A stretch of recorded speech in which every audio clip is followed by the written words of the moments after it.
ঢাকা বিশ্ববিদ্যালয়ে ভর্তি হয় সবসময় সিটের জন্য হচ্ছে নিজের যে স্বকীয়তা আছে, নিজের যে মেরুদণ্ড আছে সব কিছু একদম বিকিয়ে দিতে হয়। যারা অনেক বড় স্বপ্ন নিয়ে ঢাকা বিশ্ববিদ্যালয়ে এসেছিলেন, কিন্তু বিনিময়ে আমরা কী পেয়েছি? শুধু হতাশা আর হতাশা। দেখেন,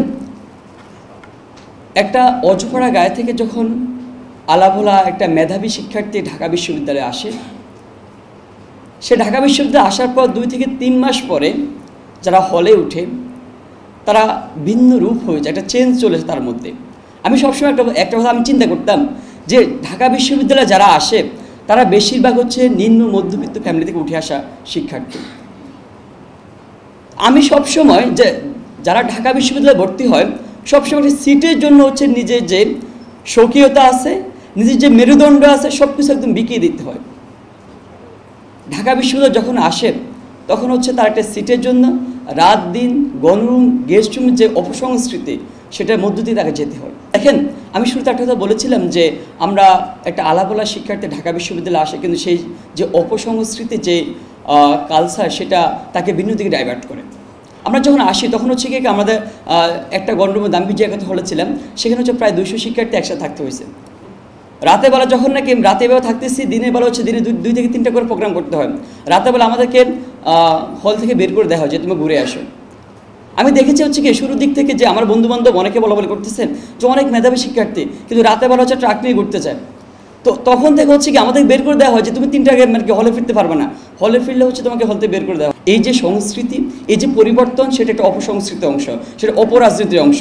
আমরা দেখেছি এই যে বিশ্ববিদ্যালয় ক্যাম্পাসগুলোতে যে অপরাজনীতি, যে লেজুর ভিত্তিক যে ছাত্র রাজনীতি কায়েম হচ্ছে, সেটার একটা ফসল। আমরা দেখেছি যে লেজুর ভিত্তিক ছাত্র সংগঠনগুলোর যে ছাত্র নেতারা তারা বেশিরভাগ হচ্ছে অছাত্র হয়। তো যারা অছাত্র তারা কখনোই ছাত্রদের যে স্বার্থ নিয়ে কখনো কথা বলবে না। তার একমাত্র উদ্দেশ্য থাকে হচ্ছে তার দলীয় এজেন্ডা সার্ভ করা।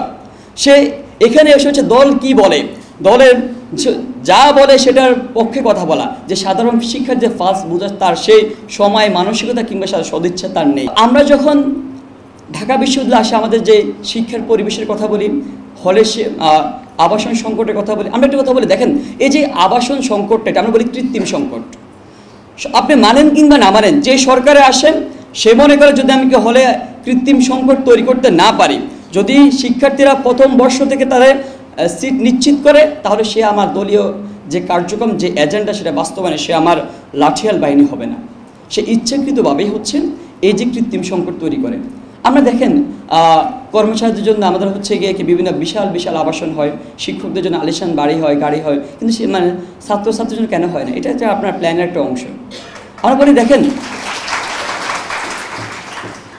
আর একটা হতাশার বিষয় বলে দেখেন, এই যে আমাদের অভিভাবক যারা আমাদের দায়িত্বে থাকার কথা, সেই অভিভাবকরা আমাদের দায়িত্বে না থেকে আমাদের অভিভাবকের ভূমিকা পালন না করে তারা হচ্ছে যে সরকারের স্বৈরাচার কিংবা যেটার কথাই বলেন তাদের পাহারাদার কিংবা লাঠিয়াল বাহিনীতে কখনো কখনো রূপান্তরিত হয়। যাদেরকে দায়িত্ব দেওয়া হয়েছিল আমাদেরকে গাইড করার জন্য, আমাদেরকে অভিভাবকের দায়িত্ব পালন করার জন্য, তারা হচ্ছে সরকারের এজেন্ডা বাস্তবায়ন করে। একটা বিষয় দেখেন, যখনই এই শিক্ষকরা যা দলীয় রাজনীতি এজেন্ডা বাস্তবায়নে ব্যস্ত থাকেন, তখনই আমাদের যে স্বপ্ন যে আকাঙ্ক্ষা সেটা বুলণ্ডিত হয়। আমরা একটা কথা বলতে চাই, আমরা বলতে ছাত্র রাজনীতি কেমন হবে? আমরা চাই যে বিশ্ববিদ্যালয়ের ছাত্র রাজনীতি করা মানুষের একটা সাংবিধানিক অধিকার, কিন্তু হলের মধ্যে যে দখলদারিত্বের যে রাজনীতি, যে অপসংস্কৃতির যে দলীয় রাজনীতি বাস্তবায়ন করার জন্য যে গণরুম যে গেস্ট রুম কালচার, সেই ক্যাম্পাসগুলোতে যদিও আমরা ছাত্ররাজনীতি থাকতে পারে, কিন্তু হলগুলোতে সেই দখলদারিত্বের রাজনীতি থাকবে না, সে লেজুর ভিত্তিক ছাত্র রাজনীতি ক্যাম্পাসে থাকবে না।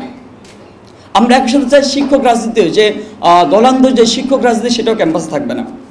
আমরা বলতে চাই দেখেন যে শিক্ষায় সুষ্ঠু পরিবেশের কথা বলি আমরা, শুধু একাডেমিক। আমি সমাজ কল্যাণের শিক্ষার্থী, তো আমি যখন নাকি প্রথম আমি ঢাকা কলেজের শিক্ষার্থী একই সাথে, তো যখন একটু হতাশ পেতাম তখন হচ্ছে আমি বিজয় ক্ষেত্রে হলের সামনে এসে বসে থাকতাম, একটু অনুপ্রেরণা পাইতাম, আবার গিয়ে হলে পড়াশোনা শুরু করতাম। তো আমার স্বপ্ন ছিল বিজয় ক্ষেত্র হলে মানে থাকা, অনেক বড় একটা ভবন, সে জায়গা থেকে হোক। তো আমি যখন নাকি বিশ্ববিদ্যালয়ে চান্স পাই, তো আমি ওই যে ফেস স্লিপের মধ্যে দেখতে পাই কি বিজয় ক্ষেত্র হল, আমি খুশি লাভ দিয়ে উঠি খুশিতে। কিন্তু দুর্ভাগ্যজনক সত্যি আমি সেখানে হলে থাকতে পারি না। আমি হচ্ছে 1 থেকে 1.5 মাস থাকি, কিন্তু হচ্ছে গিয়ে কি আবরা পাহাড় যেদিন মারা যায় সেদিন আমি একটা ফেসবুকে কমেন্ট করি, সেই কমেন্টের ভিত্তিতে হচ্ছে আমার যে হল ক্যান্ডিডেট সে আমাদের হল থেকে বের করে দেয়। এই হচ্ছে পরিস্থিতি, হলে থাকতে পারি না। তো আমি যেটা বলছিলাম, দেখেন সমাজ কল্যাণ যখন আমি ভর্তি হই, তো সমাজ কল্যাণ আমি দেখি কি 90 দশকের যে কারিকুলাম, আমি যেটা নিয়ে পড়াশোনা করতেছি, সেই সমাজ কল্যাণ দেখা যাচ্ছে যে বইগুলো লেখা হয় সেটা 90 দশকের যে ডাটা দিয়ে লেখা হয়। তা আমি এখন পড়তেছি কি জন্যে? ওই যে আমি পড়তেছি, শিক্ষকরা পড়ে যাচ্ছে, একই সাথে দেখতেছি যে একই যে স্যার যে ড্রাফটটা দিয়েছে সেটা এক যে বানান ভুল, আমি আমার সিনিয়রদের শুনছি স্যার বলছে যে কি এখানে বানানটা ভুল আছে, একই সাথে 3 থেকে 4 বছর বলতেছে যে এখানে এই বানানটা ভুল, তোমরা কারেকশন করে নিও। আমরা দেখছি স্যাররা যে স্লাইড দেখে দেখে পড়ে যাচ্ছে। এখন আমাদের দিকটা বলেন যে আমরা যে স্যাররা পড়ে যাচ্ছি কিংবা আমরা পড়ে যাচ্ছি, ওই যে শুরুতে একটা কথা বলেছি, আমরা হতাশ হয়েছি, একটা স্বপ্ন নিয়ে এসেছি, সেই স্বপ্নটা বাস্তবায়িত হয়ে নেই, আমরা সেটা সম্পূর্ণ একটা ভিন্ন পরিস্থিতি দেখেছি, ভিন্ন পরিবেশের মাধ্যমে আমাদের বড় হতে হয়েছে। এই যে অপসংস্কৃতির কথা বলেন কিংবা হচ্ছে গিয়ে কি বিশৃঙ্খলা কথা বলেন, সেটার বিরুদ্ধে হচ্ছে বিভিন্ন সময় বিভিন্ন জন কথা বলেছে। আমরা যারা কথা বলেছি, আমি একটু সত্যি কথা বলি, দেখেন আমার বাবা হচ্ছে একজন সিকিউরিটি গার্ড। ওই যে বললাম আমরা যে দারিদ্র কি, আমার দারিদ্রতা আমাদের অপরাধ কি না, আমরা সবসময় একটা সিটের জন্য হচ্ছে সব কিছু আমাদের লিমিটেড, সিটের মধ্যে সব কিছু সীমাবদ্ধ, একটা সিট পাবো কি পাবো না সেটার উপর আমরা অবস্থান ডিপেন্ড করে, আমরা সব কিছু একদম মুখ বুঝে সহ্য করে যাই, যে না একটা চাকরি পেলে হচ্ছে আমরা সব কিছু ভুলে যাব।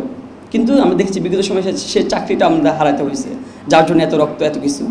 তো আমরা যখন বলি, দেখেন আমার বাবা হচ্ছে একজন সিকিউরিটি গার্ড, তো তিনি মাসে 10,000 টাকা বেতন চাকরি করেন। সেই জায়গা থেকে আমার খুবই একটা স্ট্রাগল ছিল যে আমি যদি ফার্স্ট ইয়ারে হল ছেড়ে দিই, সেই ক্ষেত্রে আমি থাকবো কীভাবে, খাবো কীভাবে।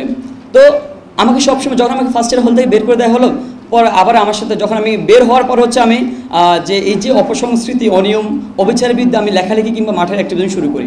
তো আমাকে ছাত্রলীগের পক্ষ থেকে বারবার হচ্ছে কি বিভিন্ন হুমকি দামকি দেওয়া হয়, পরবর্তীতে আমাকে ওঠার জন্য বারবার আমাকে ডাকা হয় যে তুমি উঠো, কিন্তু তুমি হচ্ছে গিয়ে কেসব আমাদের বিরুদ্ধে লেখালেখি করতে পারবা না।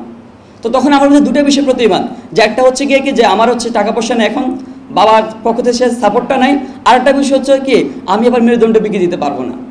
তো ফার্স্টে আমার বন্ধুরা এখানে বসে আছে, তারা জানে আমার পরিস্থিতি কেমন ছিল। তখন আবার একটা বিষয়, আমি কোনো টিউশন পেতাম না, যে সমাজ কল্যাণ পরে টিউশন দিবে কে।